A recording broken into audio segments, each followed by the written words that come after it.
Hey guys, welcome to Sriram Science. In this video, we will be talking about a very recent and a very important gender gap report. This report has been released by World Economic Forum, and the data of this report you can use in your upcoming mains exam. So there are many topics related to women, social issues, where you can straight away use the findings of this report. And also, if you're preparing for UPSC CSC 24, this type of report is important because UPSC has a habit of asking all such important reports in the prelims paper. So, my name is Anshum Verma. Before starting the topic, I request you to please like this video and share this video with all your friends. So guys, this gender gap report is the 17th edition of the same report. That means this is the 17th report, which is released by World Economic Forum. Now the main objective of this report is to evaluate the status of gender parity across 146 countries. So what is the role of women and what is the status of women in comparison to men? What economic opportunity does a woman get? The political opportunity does women get? And what are the other dimensions that this report highlights about? Let us see. So guys, in this report, World Economic Forum uses four benchmarks to measure the gender parity. Now the first benchmark is the economic participation and opportunity, that how much women in that country is participating or it is part of their labor force, and then how many job opportunity for the women is there in that economy. The second aspect or the second dimension of this report is the educational attainment. Obviously, if you want to place your women at a better position, you have to provide them good education. So this report measures the educational attainment of the women in their country. The next dimension is health and survival. What is the maternal mortality rate? What is the sex ratio? And all these aspects are highlighted in this broader dimension. And at last, the political empowerment. So how much the women is politically empowered in that country. So on these four sub indices or dimensions, there is an overall index. The gender gap index is prepared that scores from 0 to 1. 1 means that there is full gender parity and 0 means that there is a complete imparity or there is unequal unequal treatment for the women. Now guys, you will surprised to know that there is no country in the world that is 100% gender parity or they are having the full equality for all the above mentioned dimensions. So this is the longest standing index which basically tracks the progress closing these gaps over the time since its inception in 2006. So from 2006, it is tracking the progress towards gender parity and especially in these four dimensions. Moving ahead, now the basic objectives of this is to serve as a compass to track the progress of the relative gaps between women and men. That means how much women has bridged up the gap and they are standing at a equal par with men of the modern world. So it tracks four dimensions as we have just highlighted: the health, education, economy, and politics. Now, through this annual yardstick, the stakeholders within each country are able to set the priorities relevant in each specific economic, political, or cultural extent. This is basically a highlight for all the policymakers of that respective country to work for the parity of women in these respective sectors. Okay, so this is how basically you can measure the status of a woman in any country. This report highlights this. Then what are the key highlights of this report? Now, first of all, this gender gap report gives a gender gap score. This score is obviously, the score lies in 0 to 1. However, they have converted into a percentage so that it is better to understand. More closer to 100% means full gender parity, whereas when it is 0%, it means there is no gender parity. No gender parity. So the global average of 2023 stands at 68.4. So you can see it from here that how close, or how far rather, it is away from the full gender parity. This is the global average. However, there is a very slight improvement from the last year's score. So last year's score was somewhere around 6.81%. So there is an increase of 0.3% this year. Now, if we move on with this present rate, it will take around 131 years for us to achieve a full gender parity if we grow with the same rate as we are growing as of now. So the top ranking countries in this global gender gap report is the number one report, or the number one rank is Iceland. Now this country has maintained its position as the most gender equal country for the 14th year consecutive. So that means this is the 7th edition. For last 14 years in gender gap, this Iceland is on rank 1. The overall score, the average score of Iceland is 91.2%. So you can compare it that it is very close to 100%.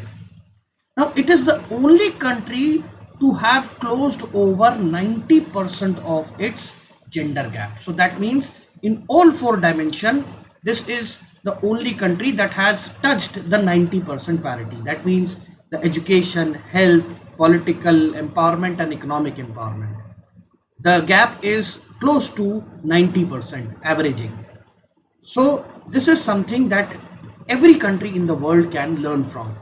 Then, just like all other indices, the Nordic countries, they have a very decent rank here. Norway, Finland, Sweden are the next countries that join Iceland in the top 5 ranking countries.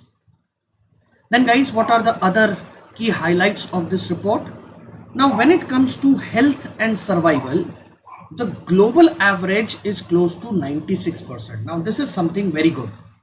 I must say that this is something very good globally. That means on an average we are able to bring in parity in at least healthcare sector with women. That means women are getting access to easy healthcare. The women are we are able to save many lives, many women in all the different across different health problems, etc. All right. Then when it comes to political empowerment, now this is something that it is lacking globally. So the political empowerment, the gender gap remains very significant because the rate is 22.1% globally. Now this projected timeline, it will take around 162 years for us to close this gap. So to make women politically equal, Right now it will take 162 years. So that means in every country, the woman is not politically empowered. The woman is not chosen as a political representative. Their participation in the politics of the country is way too low. Then the next is the educational attainments.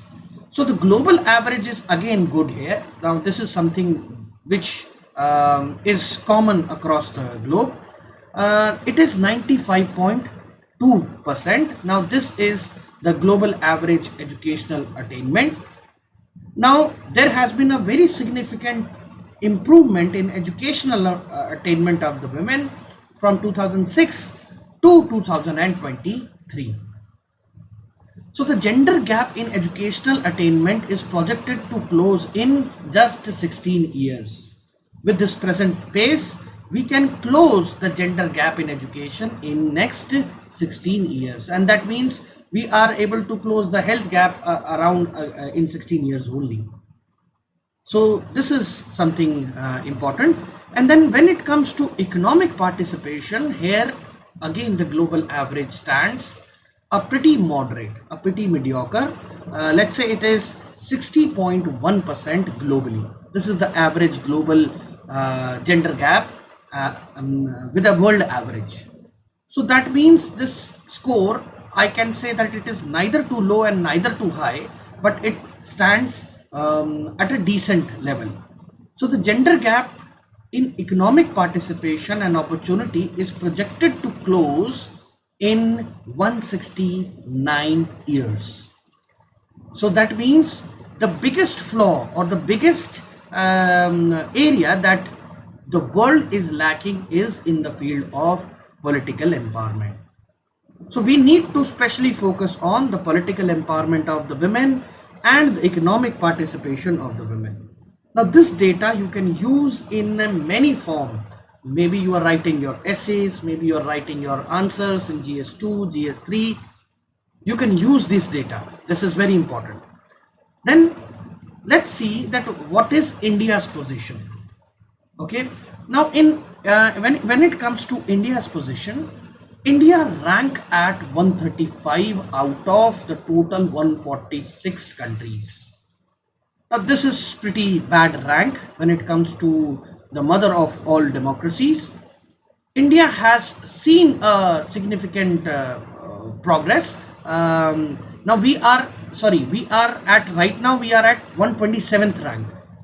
In 2022, last year we were at 135 rank. So there is a very significant improvement, but again this improvement is not that to be that to be sure to have a show off. The India's neighbors, Pakistan ranked at 142, the Bangladesh is at 59, China is at 107, Nepal is at 116, Sri Lanka 115, 103, Bhutan. So our immediate neighbors except Pakistan, all of us are ahead in the gender gap from us in comparison to us. We rank at 127. Now this is something which is very red alarming. We should work in this dimension. Now the country's overall score has been improved a little. We right now score at 1.4%. That means we have increased from the last year, and the total overall score that we have in India is 64.3%.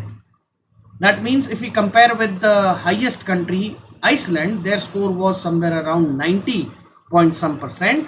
So we lack a way behind from them. So when it comes to, let's see what is India's performance in all those dimensions which are important for the gender gap. Let's see Indian gender parity in the field of education. Now in the field of education, India has achieved the parity. That means 100% parity in at least enrollment across all the levels of education.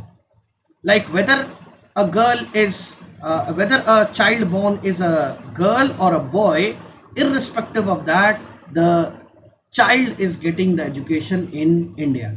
Okay, or we can say that we have evolved from that. So this reflects a very positive development in the country's education system.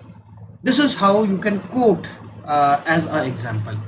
But when it comes to economic participation, India's economic participation, the overall score is 36.7%. That means when it comes to women taking up the role and working as a working woman, here we lag behind. So India's progress in economic participation and opportunity remains a challenge. Now there has been an uptick in parity in at least wages and income. In present scenario in the market, the women is getting almost the same income at par as men, but there is a very slight drop in representation of women in senior position and technical role. Like you will not find women taking up that lead role in important position at our corporate offices and even in the government offices. So this is something where India lacks. Then next is political empowerment. Now when it comes to political empowerment, here again we struggle a lot. Like the women's reservation bill for the parliament is pending since time immemorial, right? So India may made strides in political empowerment in achieving a 25.3% parity. So we in women, in terms of women, we have 15.1% of the women parliamentarians as of now, which is highest representation in since the inaugural report of 2006. That means we have the highest number of women participation since this report has been publishing. So there are 18 countries, including Bolivia, India, France, that has achieved the women's representation of over 40% in the local governance. Like in India, we have a good political representation at the lower level. We have fixed 33% of the seats, especially for the women in at the local level. Okay, so this is the political empowerment. Now when it comes to health, now there is a slight improvement of 1.9%, and India's sex ratio at birth has also been increased. Now right now we are waiting for the next census to take place. This census will bring us all necessary important information about what has happened in the past. Okay, how then we can have a better numbers to compare. So India, along with Vietnam, China, Azerbaijan, still has a very relatively low score on health survival sub-index due to skewed sex ratio. The biggest thing that we lack is the low sex ratio. And with that, the overall health and survival index falls for India. Okay, so this is the overall performance of India in all four aspects. We can see we are doing really good in education, but what we need to improve is the women's participation in terms of economic domain, the political empowerment, and obviously the last one, the health. We have to work on their health. So guys, let us, before ending this video, let us very quickly see what are the different initiatives that has been launched by the Indian government to reduce gender gap over the period of time. So we have a one flagship scheme, Beti Bachao, Beti Padhao. Now you all know the main objective of the scheme. It ensures protection, survival, education of the girl child. Then Mahila Shakti Kendra. Now this aims at empowering rural women with opportunities for skill development and employment. Mahila Shakti Kendra, promoting the women at the local level. Then Mahila Police Volunteers. Now basically this scheme envisaged engagement of Mahila Police Volunteers in the state who act as a link between police and community, and it facilitates women in distress. So these Mahila Police Volunteers are basically the friends of the police that helps the police to keep a good vigil in the local area so that it can help the women in distress. Then there is the fourth one, the Rashtriya Mahila Kosh. Now this is an apex microfinance organization that provides micro credit at a very concessional terms.